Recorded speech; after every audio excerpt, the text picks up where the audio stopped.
అది చెప్తాడు కదా భక్తి శాస్త్రంలో, తీగ ఏ విధంగా అయితే చెట్టుకు అల్లుకుపోతుందో అది ఈశ్వరుడి పాదాలకు చుట్టుకుపోను.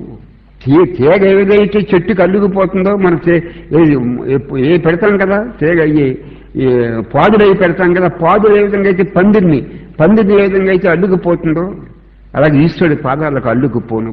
ఇంకా శాంతి కాకపోతే ఏముంది నీకు? మిగిలేది శాంతి, మిగిలేది సుఖం, మిగిలిన ఆనందం. The rest is silence, the rest is peace, the rest is bliss.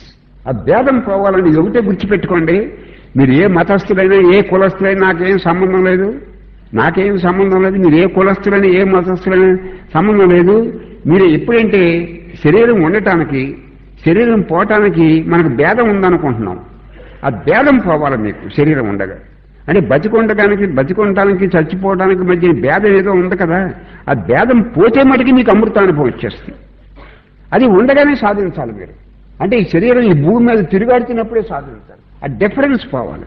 అప్పుడు మీకు చీకట్లోంచి వెలుతుల్లోకి రావటం, అశాంతిలోంచి శాంతిలోకి రావటం, దుఃఖంలోంచి ఆనందంలోకి రావటం, అనిత్యంలోంచి నిత్యంలోకి రావటం, భోగబుద్ధిలోంచి ఆత్మబుద్ధిలోకి రావటం. ఎప్పుడు ఆ భేదం పోయినప్పుడు.